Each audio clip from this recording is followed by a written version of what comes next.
Please, yung kapatid ko po. Please.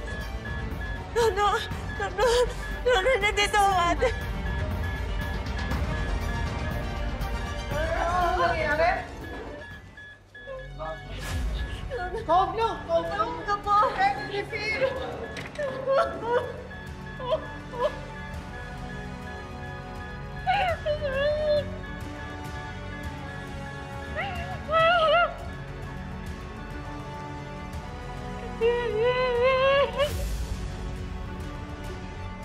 Resume CPR! 1, 2, 3, 4, 5, 6, 7, 8, 9, 10, 11, 12, 13, 14, 15. Again? 1, 2, 3, 4, 5, 6, 7, 8, 9, 10, 11, 12, 13, 14, 15. Again? Okay na ba? Patient's vitals are now stable now.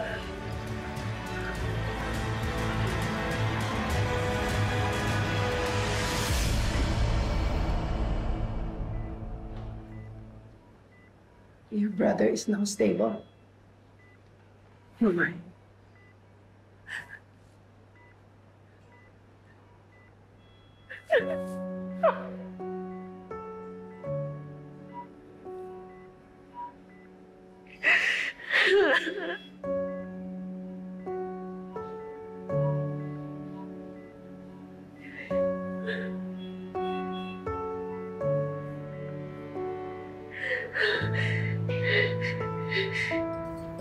Hello po sa mga nanonood po ngayon ng live.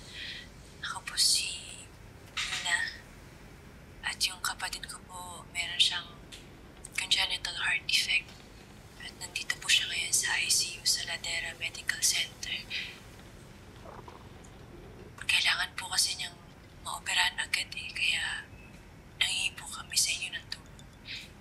Kami po malapit sa inyo kapag sakali na kung sino man po yung may mabuting puso, sana po matulungan niyo po kami. Ayoko po mawala yung kapatid ko sa akin.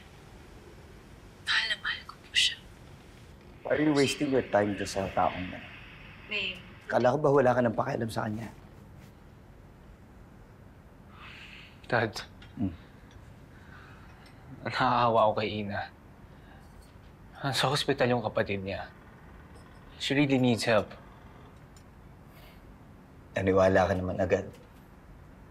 Hindi ba po pwedeng ginagamit nila yung sakit ng kapatid niya para makapanlokot, makakuha siya ng pera? Sorry, i-remind lang kita, iho. She's in a desperate situation. Dad, sa pagkakakilala ko naman kay Ina, hindi niya kayang gamitin yung kapatid niya para manloko. Ako na magsasabi sa'yo, hindi mo pa nga siya lubos sa kilala. Nakalimutan mo na ba yung ginawa niya kay Mamoria? Diba? Hindi imposible gagamitin niya yung kapatid niya para sa pansarili niyang interes. Yan ang hirap sa'yo, Francis eh. Ang bilis mo mapaniwala ni Ina sa mga ginagawa niya.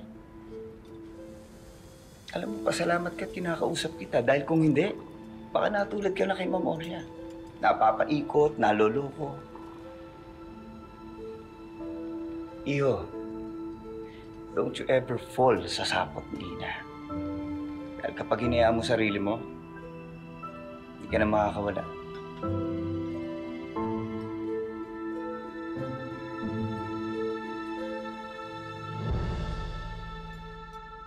So, sa lahat ng mga nakakanood dito, guys, kakapalan ko na yung mukha ko, guys. Nangihingi kami ng konting kantidad lang. Tigi 1,000 sa isang tao. Ganun lang. Okay po. Hello po sa inyong lahat. Any amount po, makakatulong po yun para sa kapatid po nitong kaibigan ko. Ito po siya. Ina. Ina.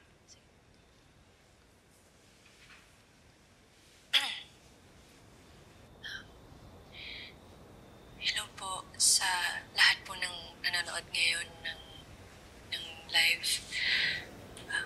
Ako po si Ina. Kawawa naman yung bata. Kapatid ko po may... Sunod-sunod naman ang dagok sa buhay ni Ma'am Ina. Nandito siya po ngayon sa ICU. Gusto kong puntahan si Ma'am Ina. Makapagbigay man lang tayo ng tulong kahit konti lang.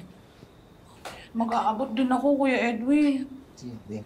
Paniwalang-paniwala naman kayo. Baka nakakalimutan nyo na yung ginawa niyang panluloko kay Ma'am Orina. Dandahan ka naman sa pananalita mo, Twinkle. Kilala ko si Ma'am Ina. Hindi ako naniniwala sa mga binibintang sa kanya. Meron siyang maganda at mabait na puso na mukhang wala ka nun. Ah? At saka kung ayaw mo tumulong, di kim-kimin mo na lang sa sarili mo. Ajit ka, Edwin. Bakit? Lawyer lang ni Ina ang peg. Sino mag-defend? Ano? Sige na. Ano? Ito eh. Ano, Edwin? Kaaway-away pa kayo. Sir.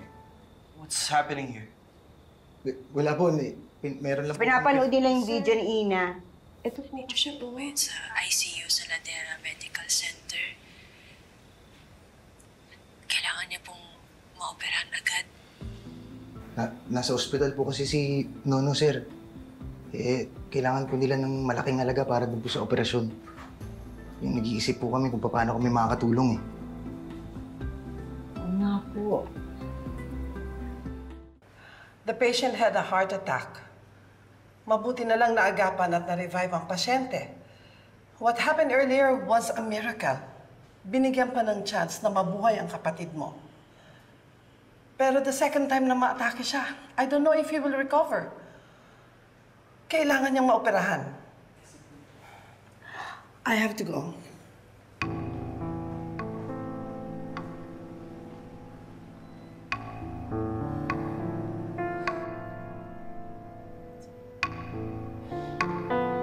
Takot ako, Cecil. Akala ko tuluyan na mawala sa akin yung kapatid ko.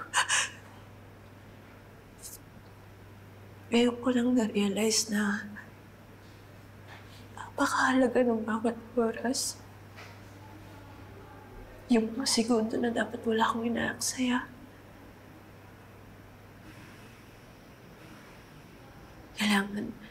Kailangan may gawin akong paraan para maoperahan agad si Nono. Kasi wala namang mangyayari kung tutungan lang ako dito, di ba? Cecil, pwede bang kayo muna ni RJ ang bahala magbantay kay Nono? Ina, saan ka pupunta?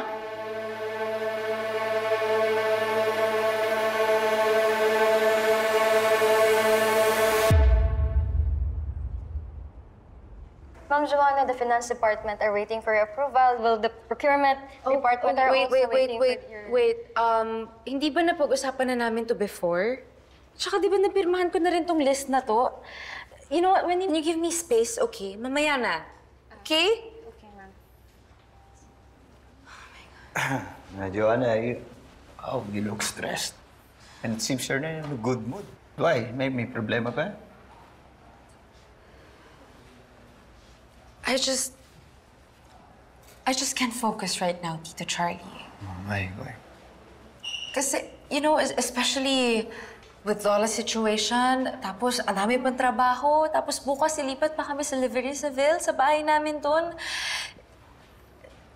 I don't know if I can handle the stress or the pressure of being the CEO of this company anymore. Like, I don't know if magtatagal pa ako dito.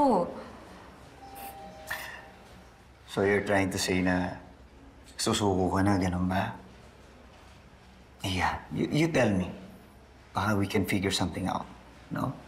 Tulad nung binabanggit ko na sa'yo. Bakit hindi nyo ibenta yung shares niyo ni Juan? Para tapos na. Ha?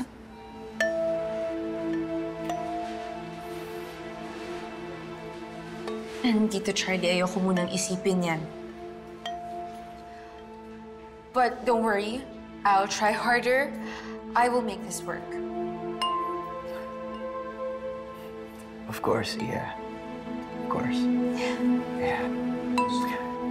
Anyway, I have a good news for you, yeah. Hindi ba, aalis na kayo bukas, lilipat na kayo? Imagine, saktong may nagka-interest para bumili ng mansion yun ni Ma'am Orina. Pero, don't have to worry about it. Ako na mag-aasikaso. Okay. Thank you, Tita Charlie. I'll go ahead. Yes. Yeah.